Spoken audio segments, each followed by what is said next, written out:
नमस्कार, स्वागत है आप सभी का। मैं हूं आपके साथ विपिन कुमार शर्मा।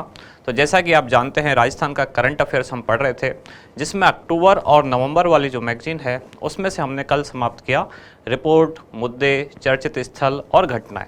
आज की क्लास में हम शुरू करेंगे जिसमें खास चीज़ें क्या होंगी, प्रमुख व्यक्तित्व, नियुक्तियाँ, इसके अलावा पुरस्कार व सम्मान का कुछ पार्ट आज की क्लास में हम शुरू करेंगे, जो अभी नेक्स्ट क्लास में भी कंटिन्यू रहेगा। तो शुरुआत करते हैं क्वेश्चन के साथ। पहला प्रश्न है, निम्नलिखित में से किसे राजस्थान उच्च न्यायालय के 40वें मुख्य न्यायाधीश के तौर पर नियुक्त किया गया। ये क्वेश्चन पहले भी हम एक बार पढ़ चुके हैं, लेकिन प्रॉपर इस क्वेश्चन को हमने नहीं पढ़ा था। जो ऑप्शंस थे उनमें इनका नाम था। ऑप्शन क्या है आपके? पंकज मित्तल, एस शिंदे, मनिंद्र मोहन श्रीवास्तव और उमेश मिश्रा। तो जैसा कि मैं आपसे हर दिन कह रहा हूँ कि पुरानी क्लासेज में भी हम बहुत सारी ऐसी चीज़ें पढ़ चुके हैं जो कि बार बार रिपीट होंगी। यानी कि जब हम जनवरी और मार्च वाली शुरू कर रहे थे, तभी से मैंने बहुत सारी ऐसी चीज़ें बतानी शुरू कर दी थी जो लेटेस्ट थी। तो अब भी ये क्वेश्चन आपके लिए एक बार एक तरह से रिविजन के तौर पर है। ऑप्शन पंकज मित्तल, एस शिंदे, मनिंद्र मोहन श्रीवास्तव या उमेश मिश्रा। इसका उत्तर है पंकज मित्तल। यही राजस्थान हाई कोर्ट के वर्तमान मुख्य न्यायाधीश भी हैं और इनका क्रम कितना है? 40वें है। ऑप्शन में जो बी ऑप्शन है यानी कि एस शिंदे, ये कौन से हैं? ये 39वें है। मैंने एक खास बात और बताई थी कि पंकज मित्तल से पहले थे मनिंद्र मोहन श्रीवास्तव यानी कि MM श्रीवास्तव, लेकिन फिर भी 39वां कहा जाता है एस शिंदे और 40वें पंकज मित्तल। ऐसा क्यों है? क्योंकि जो MM श्रीवास्तव थे ये कार्यवाहक रहे। कार्यवाहक रहे, इसलिए उस क्रम में इनको नहीं गिना गया। और ये 2 बार कार्यवाहक रहने वाले मुख्य न्यायाधीश हैं राजस्थान हाई कोर्ट के। उमेश मिश्रा ये राजस्थान के वर्तमान क्या हैं? पुलिस महानिदेशक यानी कि डायरेक्टर जनरल ऑफ पुलिस। और कौन से हैं? इनका क्रम क्या है? 35वां।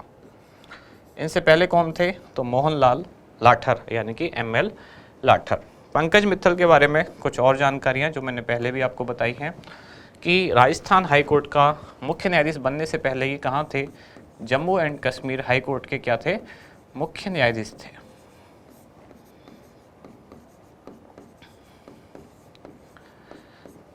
मूलतः ये कहाँ के हैं और यहाँ आने से पहले और कहाँ इन्होंने काम किया? तो ये मेरठ उत्तर प्रदेश में इनका जन्म हुआ और उसके बाद काफ़ी लंबे अरसे तक यानी कि 2006 से लेकर वर्ष 2021 तक इलाहाबाद हाई कोर्ट में, जिसको अब प्रयागराज कहा जाता है, इलाहाबाद हाई कोर्ट में, लेकिन हाई कोर्ट का नाम चेंज नहीं हुआ है इसलिए हमने यहाँ इलाहाबाद लिखा है। शहर का नाम चेंज हुआ है। तो इलाहाबाद हाई कोर्ट में क्या रहे? ये न्यायाधीश रहे। मुख्य न्यायाधीश कहाँ रहे थे? तो जम्मू एंड कश्मीर में। और ये कब रहे? ये 2021 में ही रहे। और यहाँ आने से पहले ये वहीं के मुख्य न्यायाधीश थे। इसके लिए खास कुछ चीज़ें, हाँ केवल एक बात और रह गई कि इनका कार्यकाल कब से कब रहेगा, कब ये नियुक्त हुए और कब तक रहेंगे। तो ये नियुक्त हुए थे कब? 14 अक्टूबर, यहाँ मैं लिख देता हूँ, 14 अक्टूबर 2022 को ये नियुक्त हुए राजस्थान के मुख्य न्यायाधीश के तौर पर। और कब तक रहेंगे? तो 16 जून 2023 तक, लगभग 8 महीने इनका कार्यकाल रहेगा। तो ये सामान्य जानकारी, एक स्क्रीनशॉट ले लें, फिर आगे बढ़ते हैं।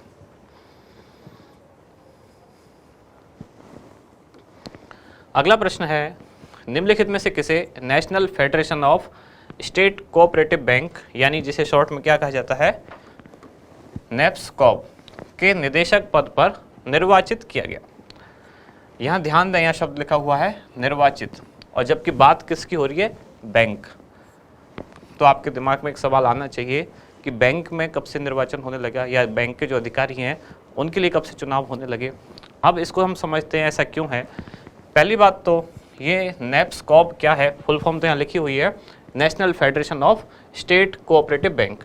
अच्छा, एक बात और, यहाँ जब नेप्सकॉप के निदेशक पद की बात हुई है तब हमने लिखा है निर्वाचित, लेकिन जब मुख्य न्यायाधीश की बात हुई तो हमने लिखा है नियुक्त। दोनों का अंतर है। निर्वाचित में क्या है? एक तरह से ये वोटिंग है, लोगों ने चुना। आप देखते हैं कैसे क्या हुआ। तो नेप्स्कॉप क्या है, जो राज्य हैं भारत के जितने भी राज्य हैं, तो राज्यों के जो सहकारी बैंक हैं, और वो भी कौन से, शीर्ष सहकारी बैंक, राज्यों के सहकारी बैंक कौन से, शीर्ष।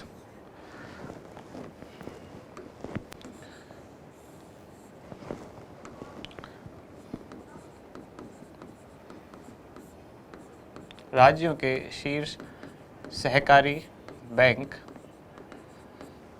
उन सभी का एक तरह से ये प्रबंधन करने का एक संगठन है कि उनका प्रबंधन कैसे करें, कैसे उनका मैनेजमेंट अच्छा करें, बेहतर करें। इसका ये संगठन है नेप्स्कॉप।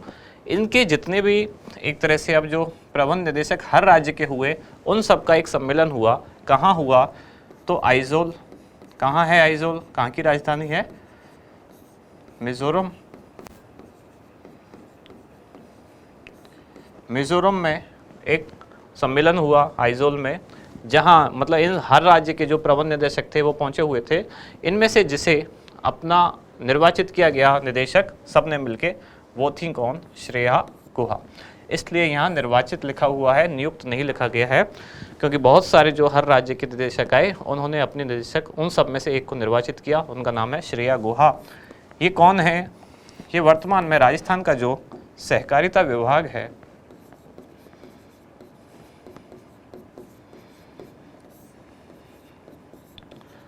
तो सहकारिता विभाग में ये हैं सचिव। ये हमारे दिन सुजस वाली जो न्यूज़ है, हमारी मैगजीन है, उसमें भी इनकी फ़ोटो देखते रहते हैं। सहकारिता विभाग से संबंधित जब भी कोई जानकारी आती है तो इनके बारे में आता है, श्रेया गुहा। तो क्या संबंध है इनका, सहकारिता विभाग राजस्थान सरकार में ये सचिव हैं, और अभी इनको आइजोल मिजोरम में हुई मीटिंग में निर्वाचित किया गया, क्या, नेप्स्कॉप का प्रबंध निदेशक। इसके अलावा 3 नाम और हैं, जैसे जाहिदा शबनम। ये कौन है, ये है राज्य महिला सदन, उसका इनको क्या बनाया गया है, तो ये उसकी अध्यक्ष या अध्यक्षा भी कह सकते हैं आप। कई बार किसी पद के लिए उसको स्त्रीलिंग या पुल्लिंग ना कह के जनरली अध्यक्ष भी लिख देते हैं। तो अध्यक्ष या अध्यक्षा आप जो भी कहें, जाहिदा शबनम किसकी, राज्य महिला सदन की। बढ़ें आगे अगले प्रश्न की तरफ। अगला क्वेश्चन है, एशियन बायोलॉजिकल रिसर्च फाउंडेशन यानी कि ABRF का लाइफ टाइम अचीवमेंट अवार्ड 2022 किसे प्रदान किया गया, महेशन गुप्ता, राजेंद्र मोहन शर्मा, डॉक्टर देवेंद्र स्वरूप या डॉक्टर अजय कुमार व्यास। कौन सा अवार्ड है, ABRF यानी कि एशियन बायोलॉजिकल रिसर्च फाउंडेशन, इसका कौन सा award, life time achievement award. ये क्या है पूरी जानकारी, तो बीकानेर, जहां कौन सा संस्थान है, राष्ट्रीय ऊष्ट यानी कि ऊंट, यहां पर एक 2 दिवसीय सम्मेलन हुआ।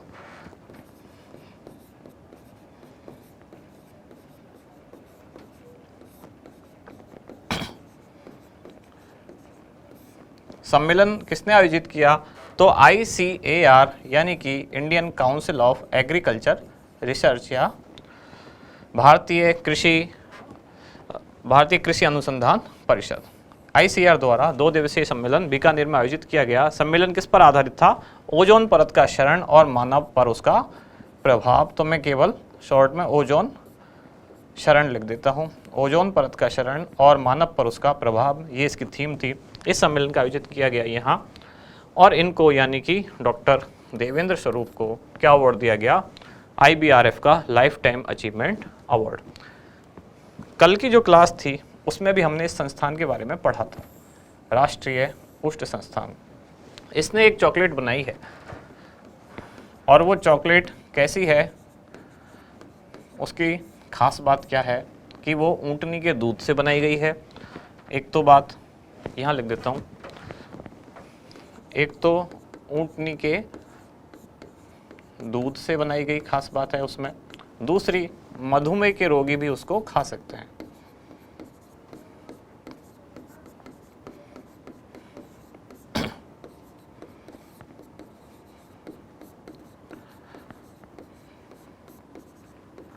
किसने बनाई, कौन से संस्थान ने बनाई? तो राष्ट्रीय उष्ट संस्थान जो है कहाँ है? बीकानेर में चॉकलेट बनाई। तो इसकी भी अब यहाँ भी आज इसका नाम आया था, इसलिए उससे रिलेटेड जो जानकारी थी वो मैंने बता दी। वैसे भी जब हम लास्ट में रिवाइज करेंगे कल वाली क्लास तब भी ये बात वापस आएगी। अगला प्रश्न है, हाल ही में गठित की गई राज्य स्तरीय पुलिस जवाबदेही समिति का अध्यक्ष किसे नियुक्त किया गया? अब यहाँ आप देख पा रहे हैं ये है नियुक्त, ये निर्वाचित नहीं है। पुलिस की अकाउंटेबिलिटी तय करने के लिए, जवाबदेहिता तय करने के लिए एक समिति बनाई गई, जिसके अध्यक्ष कौन है? ये जस्टिस हैं HR कुड़ी। गोपाराम मेघवाल जो कि पूर्व विधायक हैं, ये समिति के क्या है? सदस्य। और हवा सिंह घुमारिया जो कि IPS ऑफिसर हैं, ये क्या है इसमें? सदस्य सचिव।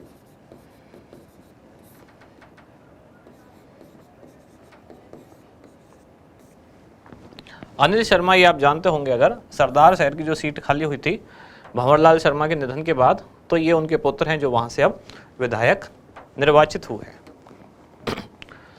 राज्यपाल श्री कलराज मिश्र द्वारा भारतीय संस्कृति, पारंपरिक परिधान एवं धरोहर संरक्षण के विशिष्ट कार्यों हेतु निम्नलिखित में से किसे सम्मानित किया गया? तो राज्यपाल द्वारा इनके अलावा अभी और 4 बुनकरों को सम्मानित किया गया। उद्देश्य क्या था? उद्देश्य था कि जो ऐसे परिधान बनाते हैं जो भारतीय संस्कृति और पारंपरिक परिधान से संबंधित है और भारतीय धरोहर के संरक्षण से संबंधित हैं, ऐसे बुनकरों को सम्मानित किया गया। इनमें से वो जिनको राज्यपाल ने सम्मानित किया वो है विधि सिंघानिया। अजय कुमार भादु, इनका नाम भी इम्पोर्टेंट है। इनका नाम किस लिए इम्पोर्टेंट है? जो भारत निर्वाचन आयोग है, राजस्थान की बात नहीं कर रहा हूँ, राज्य निर्वाचन आयोग नहीं, भारतीय चुनाव आयोग या भारत निर्वाचन आयोग, कुछ भी आप कह सकते हैं, उसमें इनको क्या बनाया गया है? उप चुनाव आयुक्त।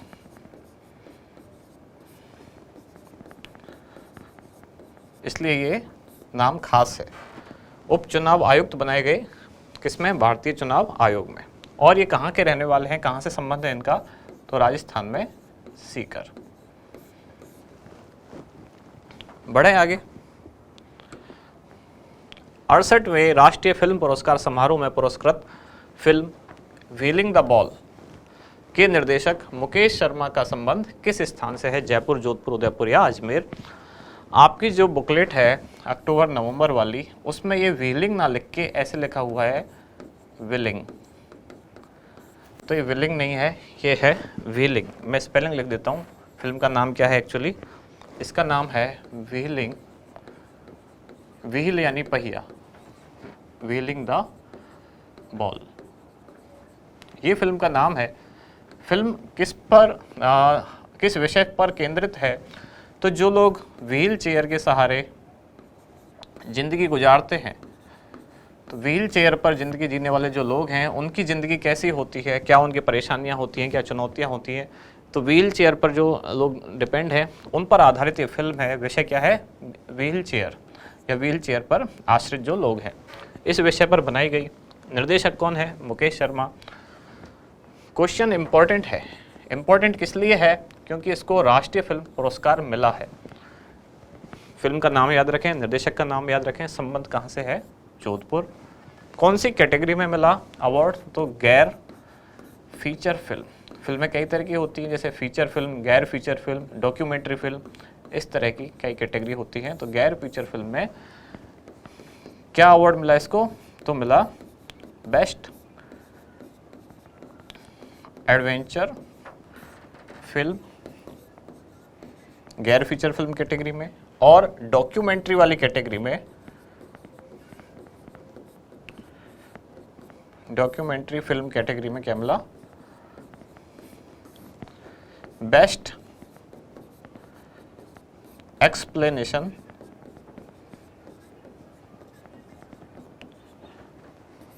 फिल्म। किस पर आधारित है फिल्म?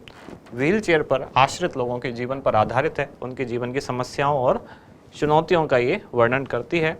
जोधपुर के रहने वाले मुकेश शर्मा 68वें राष्ट्रीय फिल्म पुरस्कार में इनको फिल्म मिला, अवार्ड मिला। फिल्म का नाम है व्हीलिंग द बॉल।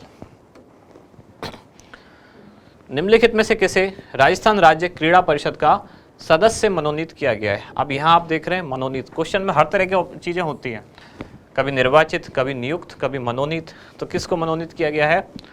प्रकाश बेनीवाल, मेघवाल सिंह रत्नू, बगदाराम चौधरी या कैलाश सोढाणी। अब ये दोनों तो राजस्थान के अलग अलग विश्वविद्यालयों के वाइस चांसलर बनाए गए या कुलपति बनाए गए राज्यपाल द्वारा। बगदाराम चौधरी है कहाँ? जोधपुर में जो कृषि विश्वविद्यालय है।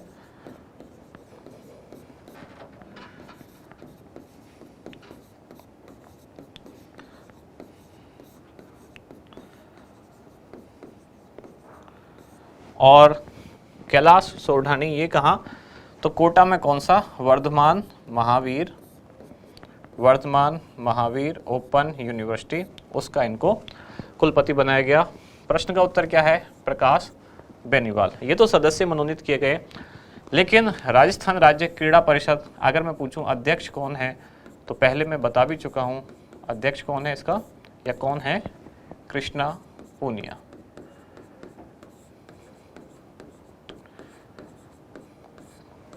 अब राजस्थान राज्य क्रीड़ा परिषद के बारे में मैंने काफ़ी चीज़ें बताई थी, कब इसकी स्थापना हुई, कौन कौन से अवार्ड इसके द्वारा दिए जाते हैं। उन अवार्ड में जो राशि है वो भी बढ़ा दी गई, जैसे महाराणा प्रताप अवार्ड और गुरु वशिष्ठ पुरस्कार, दोनों की राशि 1 लाख रुपए से बढ़ाकर कितनी कर दी गई? 5 लाख। ये सारी चीज़ें पहले हम खेल वाले पोर्शन में भी पढ़ चुके हैं। साथ ही बीच में राजस्थान राज्य क्रीड़ा परिषद जब भी आया तब भी हमने ये सारी जानकारी पढ़ी थी। अब बढ़ते हैं आगे अगले प्रश्न की तरफ। ये है, निम्नलिखित में से किस गाँव को राष्ट्रीय स्वच्छता अवार्ड 2022 से सम्मानित किया गया? राष्ट्रीय स्वच्छता अवार्ड 2022। तो जो राष्ट्रपति हैं हमारे, कौन है राष्ट्रपति? द्रौपदी मुर्मू। उन्होंने गांधी जयंती के अवसर पर यह अवार्ड प्रदान किया, द्रौपदी मुर्मू राष्ट्रपति द्वारा। और राजस्थान का गांव कौन सा? खेरुणा। कहाँ है ये? बूंदी में। इसको ये अवार्ड मिला राष्ट्रीय। ये पहले भी ODF प्लस घोषित हो चुका है, यानी कि ओपन डिफेकेशन फ्री, यानी कि खुले में शौच से मुक्त ये गांव घोषित है। बूंदी जिले में है, गांव का नाम है खेरुड़ा। बाकी 3 जो और गांव हैं इनके बारे में हमने पढ़ा है। और कब पढ़ा? जब हमने जनवरी से मार्च वाली मैगजीन की जो करंट अफेयर्स है उसको पढ़ रहे थे तब पढ़ा। जैसे जाखोड़ा जो कोटा में है, यहाँ क्या है? जैविक कृषि, यानी कि ऑर्गेनिक फार्मिंग अनुसंधान व प्रशिक्षण केंद्र।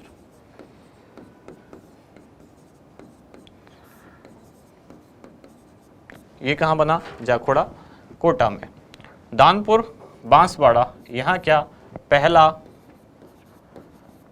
पहला क्या? Ultra thermal power plant.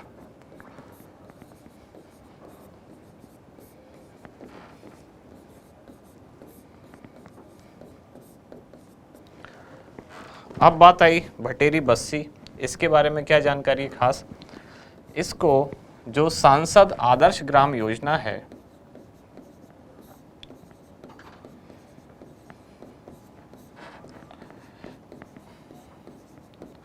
इसके तहत गोद लिया गया। और जिन्होंने गोद लिया उनका नाम इम्पोर्टेंट है, इसलिए यहाँ इसको मेंशन किया गया है। उनका नाम क्या है?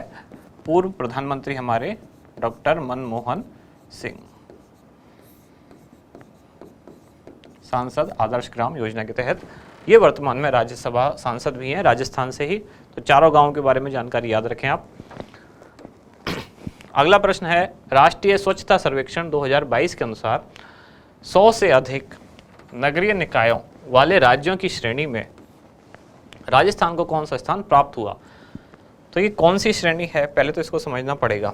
जैसे ऐसे राज्यों की श्रेणियां जिनमें जो नगरीय निकायों की संख्या है वो 100 से ज़्यादा है, उन सबकी एक अलग श्रेणी बनाई गई। राजस्थान में नगरीय निकाय लगभग 188 हैं, तो इनकी एक अलग श्रेणी बनाई गई। अब पूछा है इनमें राजस्थान को कौन सा स्थान प्राप्त हुआ? 8वां। 12वां और 16वां ये भी राजस्थान की ही रैंकिंग है। ये कहाँ से संबंधित है? मैंने जब नीति आयोग के सूचकांक बताए थे तब आपको बताया था। जैसे एक्सपोर्ट प्रिपेयर्डनेस यानी कि निर्यात तैयारी सूचकांक में 12वां स्थान मिला नीति आयोग के तहत, और नीति आयोग के स्वास्थ्य सूचकांक में राजस्थान को कौन सा मिला? 16वां स्थान मिला।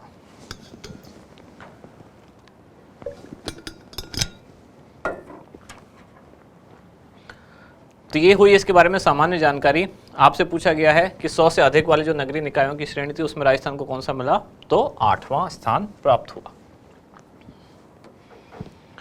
अगला क्वेश्चन है, यानी कि आज की क्लास का लास्ट क्वेश्चन है, राष्ट्रीय स्वच्छता सर्वेक्षण 2022 के अनुसार 10 लाख से अधिक आबादी वाले शहरों में राजस्थान के किस नगर निकाय की रैंकिंग सबसे अच्छी रही। अब ये भी एक कैटेगरी बनाई गई, ऐसे शहर जिनकी आबादी 10 लाख या उससे अधिक है उनकी कैटेगरी बनाई गई ऐसे नगर निकायों की। उनमें राजस्थान की जितने भी नगर निकाय हैं जिनकी आबादी 10 लाख से अधिक है उनमें सर्वश्रेष्ठ रैंकिंग पूछी गई है। ये नहीं पूछा गया है कि वो फर्स्ट रहा इंडिया में फर्स्ट नहीं, राजस्थान में सर्वश्रेष्ठ कौन रहा, तो ये है जयपुर नगर निगम हेरिटेज। और इसको कौन सी रैंक प्राप्त हुई, इसको प्राप्त हुई 26वीं रैंक, 26th। और जयपुर नगर निगम ग्रेटर, इसको कौन सी रैंक प्राप्त हुई, तो इसको प्राप्त हुई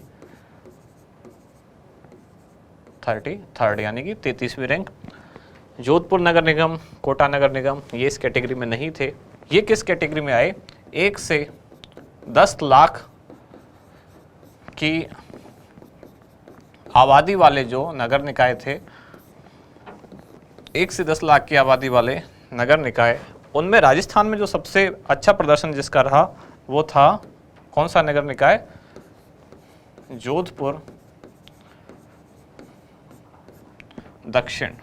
और इसकी ओवरऑल रैंकिंग क्या थी, वो थी 112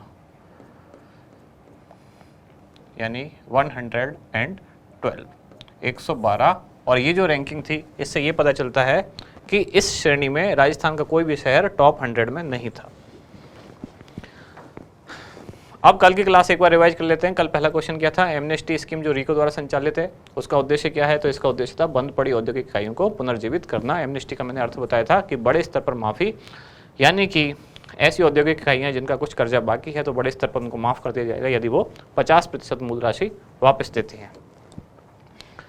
आमजन की समस्याओं के तेजी से निस्तारण हेतु शुरू की गई त्रिस्तरीय जन सुनवाई व्यवस्था के लिए प्रत्येक माह का कौन सा दिन तय किया गया है, तो गुरुवार। पहले गुरुवार को ग्राम पंचायत स्तर पर सुनवाई होगी, दूसरे को ब्लॉक स्तर पर और तीसरे गुरुवार को जिला स्तर पर। और जन अभियोग निराकरण समिति बनाई गई इसके लिए, जिसके अध्यक्ष कौन होंगे, पुखराज पारासर। इनको भी मैंने बताया था कि इस दिन क्या है, मुख्यमंत्री बाल गोपाल योजना के तहत सप्ताह में 2 दिन दूध वितरित किया जाता है। योजना कब शुरू हुई, 29 नवंबर 2022। शनिवार को होता है नो बैग डे और तीसरे शनिवार को चैसन स्कूल कार्यक्रम।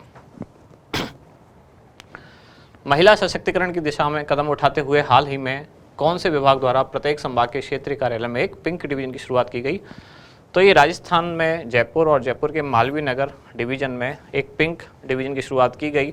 और कौन से विभाग से संबंधित है ये, तो जन स्वास्थ्य अभियांत्रिकी विभाग। क्या है ये पिंक डिवीजन, यानी कि जन स्वास्थ्य अभियांत्रिकी विभाग के कार्यालय में सभी जो कर्मचारी हैं वो महिलाएं होंगी। देवनारायण योजना के तहत जो संयंत्र है उसमें से निकलने वाली गैस खरीद के लिए कोटा नगर विकास न्यास ने किसके साथ समझौता हस्ताक्षरित किया है, तो ये है गेल इंडिया यानी कि gas authority of India limited, इसके साथ समझौता किया। तो गेल इंडिया, साथ ही राजस्थान राज्य गैस लिमिटेड, तो ये 2 संस्थान इधर भी हैं, राजस्थान राज्य गैस लिमिटेड, कोटा नगर विकास न्यास और गेल इंडिया। राजस्थान के प्रचलित लोक नृत्य पुस्तक के लेखक कौन है, तो पन्नालाल मेघवाल। इन तीनों के बारे में बहुत बार बात कर चुके हैं। अगला क्वेश्चन था, south Asian geo science conference या जियो इंडिया 2022 के 5वें संस्करण का आयोजन कहाँ हुआ, कौन से स्थान पर हुआ, जयपुर में। इसमें बहुत सारे देशों के लोग आए हुए थे। और किसके द्वारा किया गया आयोजन, तो एपीजी क्या है, association of petroleum Jio scientist या जियोलॉजिस्ट, उनके द्वारा इसका आयोजन किया गया। विश्व का सबसे बड़ा विंड सोलर प्लांट कहाँ स्थापित किया जा रहा है, तो जैसलमेर में। विंड सोलर यानी पवन ऊर्जा, सौर ऊर्जा दोनों इससे प्रोड्यूस की जाएंगी। हाइब्रिड एक तरह का प्लांट है और अडानी ग्रीन एनर्जी लिमिटेड द्वारा स्थापित किया जा रहा है, 600 मेगावाट क्षमता। बीकानेर के पूगल में बनाए जा रहे सोलर पार्क हेतु राजस्थान विद्युत उत्पादन निगम लिमिटेड द्वारा किसके साथ समझौता हस्ताक्षरित किया गया, ये समझौता है कोल इंडिया के साथ। इसमें 2000 मेगावाट का पार्क बनाया जाएगा, जिसमें से 1190 मेगावाट बनाएगा कोल इंडिया और 810 मेगावाट बनाएगा कौन? राजस्थान विद्युत उत्पादन निगम लिमिटेड। अगला क्वेश्चन था, राज्य बजट 2022-23 में की गई घोषणा की अनुपालना में निम्नलिखित में से कौन से स्थान पर नागरिक प्रशिक्षण संस्थान? ये नागरिक प्रशिक्षण संस्थान किसके लिए है? आपदा राहत एवं बचाव कार्य के प्रशिक्षण के लिए। कहाँ खोला जाएगा? जयपुर के दौलतपुरा में। अगला है, ऑक्सीजन सिटी पार्क कहाँ बनाया जाएगा? कोटा, और जयपुर के मानसरोवर में बनाया गया सिटी पार्क। राजस्थान में बनाए जाने वाले, अब ये पूछा है, जो ब्लॉकचेन सेंटर ऑफ एक्सीलेंस है, इसके लिए टेक्निकल हेल्प किसके लिए जाएगी? तो वो होगा IIT कोटा, यानी कि Indian institute of information technology. हाल ही में ऊँटनी के दूध से चॉकलेट, इस क्वेश्चन के बारे में आज भी हमने बात की। कौन से संस्थान द्वारा? राष्ट्रीय ऊष्ट संस्थान केंद्र, जिसके द्वारा ये डेवलप किया जाएगा, जिसको मधुमेह के रोगी या डायबिटीज के रोगी भी खा सकते हैं। जोधपुर के मेडिकल डिवाइस पार्क में बनाई जा रही कॉमन फैसिलिटी सेंटर लैब को किस राज्य के मेडटेक जोन की तर्ज पर विकसित किया जा रहा है? तो यह है आंध्र प्रदेश। तेलंगाना से समझौता है महिला निधि बैंक के बारे में, और तमिलनाडु की तर्ज पर चिरंजीवी जीवन रक्षा योजना। प्रताप वैक्स म्यूजियम कहाँ बनाया जा रहा है? तो उदयपुर के समोर बाग में। कला एवं डिजिटल इमर्शन उत्कृष्टता केंद्र की स्थापना कहाँ की जा रही है? IIT जोधपुर। इसी के साथ समाप्त होती है कल की और आज की दोनों क्लास। ये हमने रिवाइज की, और आज की क्लास में अब हमने शुरू कर दिया क्या, जिसमें प्रमुख नियुक्तियाँ, प्रमुख व्यक्तित्व ये पढ़ा, और पुरस्कार व सम्मान का भी कुछ पार्ट हमने शुरू किया है। तो कल की क्लास में भी आगे इसको कंटिन्यू करेंगे। अब यहाँ समाप्त करते हैं आज की क्लास। अब मिलते हैं कल अगली क्लास में। धन्यवाद।